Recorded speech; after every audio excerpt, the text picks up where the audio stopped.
আল্লাহ রাব্বুল আলামিন এই পৃথিবীর সবচেয়ে সুখী মানুষটাকে, এই পৃথিবীতে যার কোনো দুঃখ কষ্ট কিচ্ছু ছিল না, এই মানুষটাকে ডেকে নিয়ে আসবেন। ডেকে নিয়ে এসে জাহান্নামে ঢোকাবেন এক মুহূর্ত সময়ের জন্য, ধরেন 1 সেকেন্ড বা 1 ন্যানো সেকেন্ড। এরপরে বের করে নিয়ে আসবেন, নিয়ে এসে বলবেন পৃথিবীতে কি সুখে ছিলে? সেই ব্যক্তি বলবে সুখ কি জিনিস হে আল্লাহ আমি জানি না। আমি কি বুঝাতে পারছি ভাই? সুখ কি জিনিস আমি জানি না। আর আল্লাহ রাব্বুল আলামিন এই পৃথিবীর সবচাইতে কষ্টে থাকা মানুষটাকে ডেকে নিয়ে আসবেন, এনে জান্নাতে ঢুকাবেন, ঢুকে এক মুহূর্ত সময় রাখবেন, বের করে নিয়ে আসবেন। বলবেন পৃথিবীতে কষ্টে ছিলে? সেই বান্দা বলবে কষ্ট কি জিনিস আল্লাহ আমি জানি না। এটাই সেই আয়াতের ব্যাখ্যা বলা যায়। আল্লাহ পাক বলেছেন কুল্লু নাফসিন যায়িকাতুল মাউত, প্রত্যেকটা নফস বা আত্মা মৃত্যুর স্বাদ গ্রহণ করবে।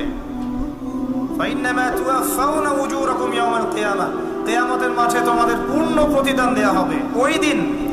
ওই দিন ফামান যুহজিহা আনিন নার ওয়া উদখিলাল জান্নাহ ফাকাদ ফাজ, সেদিন যাকে আল্লাহ পাক জাহান্নাম থেকে বাঁচাবেন, জান্নাতে প্রবেশ করাবেন, একমাত্র সে ব্যক্তি সফল আর কেউ সফল। এই আয়াতটা হচ্ছে দ্য ডেফিনেশন অফ সাকসেস, যার পিছনে আমরা ছুটছি। আমরা সাফল্যের পিছনে ছুটি না। সফল হতে হবে, নিজের পায়ে দাঁড়াতে হবে, টাকা পয়সা করতে হবে, বাড়ি গাড়ি করতে হবে, ব্যাংক ব্যালেন্স করতে হবে, জমি জমা করতে হবে, একটা সুন্দরী গার্লফ্রেন্ড চাই, একটা স্ত্রী চাই, তাই না? আমরা সাফল্যের পিছনে ছুটতে চাই।